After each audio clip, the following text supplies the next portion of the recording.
Star of wonder, star of light, star of Tom Stoppard tells the story of Christmas by John Paul Middlesworth. At Rise, we find ourselves watching two weary wise men in an ancient palace.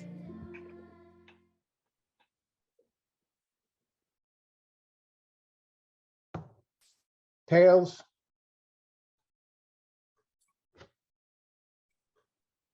Tails. The coin? Of course not. It has two heads on both sides. Stories then. Tales. Exactly. Tall tales, fabrications, whoppers. Do you have any doubts? About what we're doing here? Well, do you think it's worthwhile? Do you? Would I be here if I had doubts? Can't illusion motivate you as easily as truth? How do you tell one from the other? Maybe Caspar could answer that. We trusted that jerk, saddled up the camels, and off we went, following the star. But stars don't move from their fixed positions. What were we thinking? I thought I was moving. He was pointing to a different star each time. Played us for a couple of chumps. And what does he tell us? Bring a gift for a king. So I buy some nice incense, put it in a pretty box. Now, what about my gift? There's nothing nicer than gold. That stuff's expensive. And for him to show up with a little bottle of myrrh. Was he out of his mind? What baby shower is complete without myrrh? When we got here last week, they didn't know anything about a newborn king. We should have said, to heck with Jerusalem and gone home. But no. Herod insisted we keep searching. Oh, excuse me. We were told to wait here for King Herod. Will he be much longer? Whom may I say is calling? We met last week. My name is Balthazar, and this is Melchior. I'm sorry. His name's Balthazar, and I'm Melchior. Ah, the magicians. Wise men, if you please. Magi. Herod wanted us to find a baby king and report back to him. A king of babies. A king who's just been born. We've come to report that we did not find one. Ah, yes, I remember now. And you tried Bethlehem. Yeah, just like you told us. There's hardly anything there. No kings for sure. Well, I'm sure Herod is going to be royally disappointed. We thought if he wanted to give us something for our troubles, we just collect that and toddle on home. Oh, certainly. And your gifts? Gifts? I recall you had some gifts for a king last week.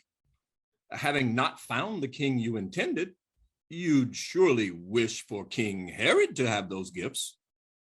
Oh, why, yes. Mm-hmm. Excellent. Why not? There was a third member of your party. He headed home already. Had a big scary dream saying we shouldn't come back here. Well, let me fetch the king. Well, now this is a pickle. And no good deed goes unpunished. This is your fault. The camels didn't need a stable. They like being outside. The stable wasn't my idea, it was Caspar's. And it was his idea to leave the gifts there. Yeah, he's the wise man. I have to admit, it was a lovely gesture. Little couple there didn't look like they had a pot to piss in. No, they had that. It was over in the corner. Well, now they can afford a whole room full of pots to piss in. Cute baby, wasn't it? Yeah, Do they all glow like that? well, I don't know. I haven't been around many newborns. Wait a second. I think I'm having an epiphany. In warning us not to come here, Caspar made us suspicious enough to guarantee we would come back. Well, someone needs to get paid for all these extra errands, and better us than him. Oh man, don't you see what he's done? Caspar went back to the stable and reclaimed the gifts after we left. He's laughing all the way to the West Bank. And he was so serious about the whole journey. It was his idea. My point exactly. Oh my God. Drag us all the way out here just to rook us like that. Did you bring any extra gold? It's all used up. The prices around here are ridiculous. If Herod gives us some gold, we'll just wrap it up and give it back to him. Regifting. I don't know. My excellent good friends, how dost thou, Melchior? Ah, Balthazar. Good lads, how do you both? My scribe says that since you are unable to find a newborn king, you've returned with some presents for me. Right. A little gift exchange is very much in the spirit of the season. Something for you, something for us for all our trouble. There's such a long journey, field and fountain. Moor and mountain. Following yonder star. How exactly do you follow a star? It doesn't matter. Look, you can just give over the gifts for a king. To tell you the truth, I really didn't have any time to pick out anything for you anyway. It's such a busy time of year. So we'll just give you the gifts we traversed afar to bring. Bling for a king. Yeah, yes. Mel, where did you put those darn things? Mold, rank incense, and fur.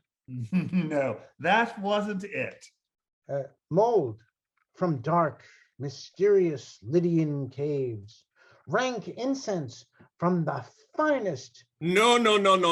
You had gold, frankincense, and myrrh. Hey, could we interest you in a substitute of some sort? Say a lovely watch chain and some nice tortoise shell combs for your hair. No. That's very thoughtful. But the previous items will do just fine. Actually, the funniest thing happened. We ran across this nice little family, poor as dirt. Darling little baby, and Caspar talked us into leaving them the gifts. Uh-huh.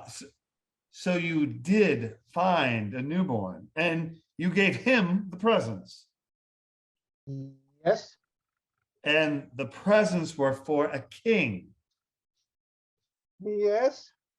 It follows then that the baby was a king. No, it doesn't. Yes, it does.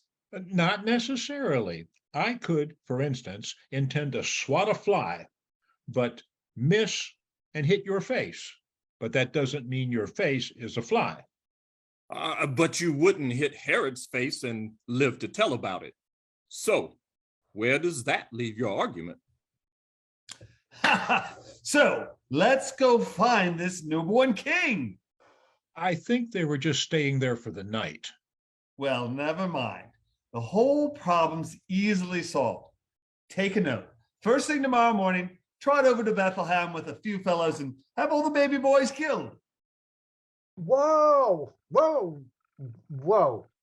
Last week, you told us to find him so you could worship him. Yeah.